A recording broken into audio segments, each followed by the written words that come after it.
खुलुमबाय। दिनै 7 जुन 2025 गिबियावनो गोजोन फुंबिलिनि गाहाम हामलायनायखौ बयनिसिमबो जासिहरनाय थाबाय।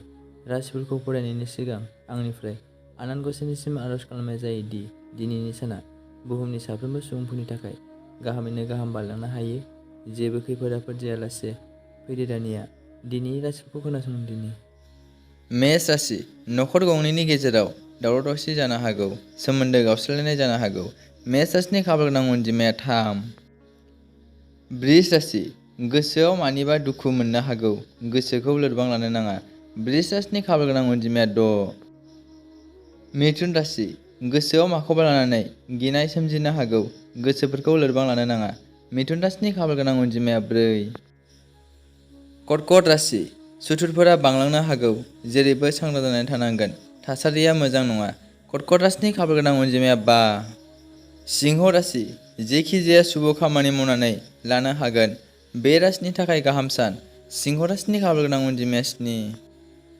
कन्या राशि मोजां मोनलायनायनि दौलेंआ गोरा जागोन, अनलायनाया बांगोन, गोजोनै सम बारहोनो हागोन। कन्या राशिनि खाफाल गोनां अनजिमाया 2। तुला राशि जेखि जाया नाजाथाबनानै खामानिफोरखौ मावनांगोन, गोसो हमथानानै सोलिनांगोन। तुला राशिनि खाफाल गोनां अनजिमाया 8। वृश्चिक राशि नखरनि गोथार खामानि मावनो दङब्ला मावनानै लानो हागोन, साननाया जाफुंनो हागौ। वृश्चिक राशिनि खाफाल गोनां अनजिमाया 2। धनु राशि दिनैनि दिनाव गोजोननाय गैयै समजों बारहोनांगोन, जेखि जाया गोसोखौ हमथा। धनु राशिनि खाफाल गोनां अनजिमाया 4। मकर राशि जेरैबो रंजा खुसि खालामनानै थानो हागोन, फारफ्रोमथिंबो जौगानाय फैगोन। मकर राशिनि खाफाल गोनां अनजिमाया 2। कुम्भ राशि नखरनि फारसे जेबो उदिस लानो रोङै जानो हागौ, गोसोखौ लोरबां लानो नाङा। कुम्भ राशिनि खाफाल गोनां अनजिमाया 2।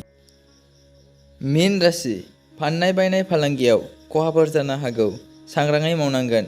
मीन राशिनि खाफाल गोनां अनजिमाया 6। दिनैनि राशिफोरनि एसेनोसै। गोजोन्थों।